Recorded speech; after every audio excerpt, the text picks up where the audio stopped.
What is happening, everybody? This is Cody, aka DFS Prodigy. We're here. We're talking about the Baltimore at Miami Dolphins showdown slate for Thursday, 300K to first. Before we begin, though, always like before we definitely subscribe. That helps me a ton. You'll know. It's cold here in Texas now, man. It is definitely cold here. That's why I'm wearing the sweatshirt. I don't feel great. I had the water next to me, so if you see me getting some water, that's why I'm not ready for this weather. My body's definitely not ready for this weather either. I mean, people out in Chicago and areas like that, I feel for y'all. The Colorado area, I mean, I can't do the cold. I hate it. Anyways, enough of rambling. We have Baltimore at the Dolphins, like I said, with the week nine now. Ravens, yeah, are 7.5 point favorites, 51 over and under. That's total showing now Lamar Jackson being healthy and in. So that's going to be, I'm happy. I'm certainly happy that Lamar Jackson is in. That makes my life easier. And we're going to start off with the Baltimore side of the ball. So yeah, let's start it off with Lamar Jackson himself. I love him in the captain slot. This matchup is going to be heavily in his favor, of course. There's not much to say. It's Lamar Jackson. 11-8, I would pay it in the flex, but I'd much rather just have him at the captain and just see what I can make it work with. Um, Going to running back, though, Derrick Henry, 11,000. I like him with Lamar Jackson in my lineups. That's a way to be different as well. Um, Justice Hill, I was really high on him coming into the season, but this is just not what I was expecting. He had the blow up a game against KC, but that's about it.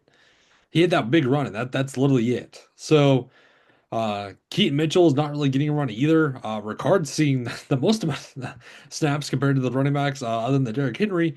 Yeah, 14 last game. I mean, that was good out of him. But yeah, Justice Hill, Ali is not seeing anything.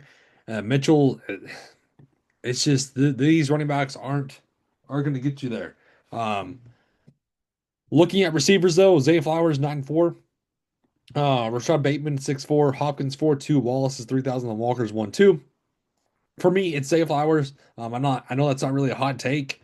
But compared to the other receivers on the slate, I mean Bateman, again, he's kind of disappeared other than against Detroit 7-1-0, 3-3-3. So at 6-4, that's a hefty price tag to pay. I know it's a prime on the slate though.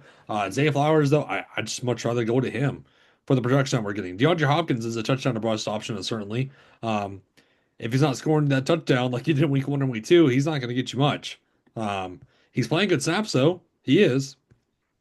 23, yeah, 49, 59. So, and you have Tylan Wallace, who's severely overpriced for what his production is at 3,000. So, I'm not getting to Tylan Wallace, and I'm not getting to Walker either. I'm going to be playing a lot of these tight ends, though. Go ahead and play Mark Andrews and Likely because Mark Andrews is 5,000. He's going to have a blow up game at some point. I'm ready for it. I think this is it. And Isaiah Likely is back, played good snaps. I think this is going to be a spot where you can get to a lot of him at only 2,000. That's way too cheap for what he can do. So I'm liking Lamar Jackson. I'm liking Mark Andrews. I'm liking Isaiah Likely here. And then at 7-9, fill in the rest with the Dolphins, and you can see. Well, we'll talk about it. We'll talk about it. So anyways, going to the Dolphins. Um, Looking at Tua Tagovailoa, I like the spot for him. I really do.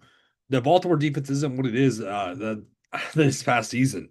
Um, they can be thrown on. They can certainly be thrown on. So if we look at it, 4-5, -2, -3, -4, 15, yeah, against Cleveland, but -3. The passing yards look. I mean, Tua could certainly pass on them. So I'm getting to some of Tua. I know it's gross, but I'm going to get to some of him at 10,000. Um, Looking at the running back, you're going to make a choice between Achan and the rest of the slate because you can't fit in obviously Tua and Achan. But Achan though, there's not much wrong to say about him. You're going to have to pick and choose either Achan or Tua if you're going with this route, and that leaves you 4 or 5 left over. We'll play around with it in a little bit, but still, um, I do like Achan here.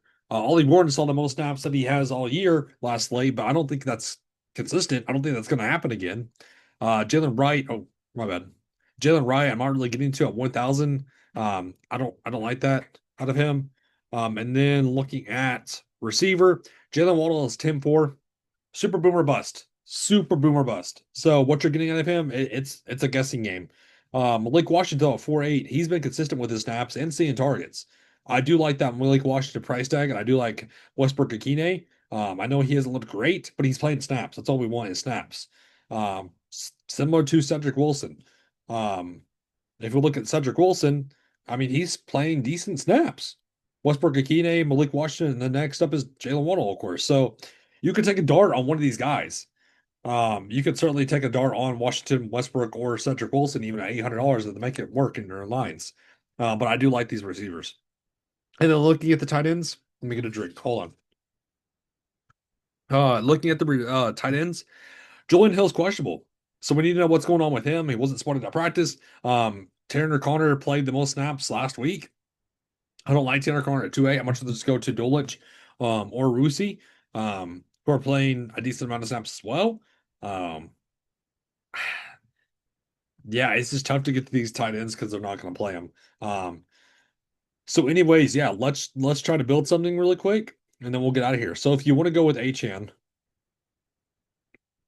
let's fix this really quick. Yeah, that leaves you 4 or 5 left over. You have enough room to go to Hopkins, Westbrook Ikine, but you don't have room to get to Washington. So, if you want to go to Washington, you can do the little stack of like this.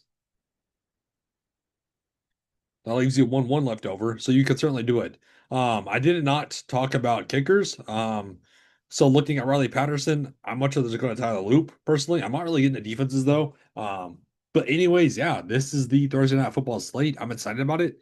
It should be fun. It should be certainly fun. So that breaks down the slate for us as though. Thank you for tuning in. It's great CFS night, everybody. Have a good one.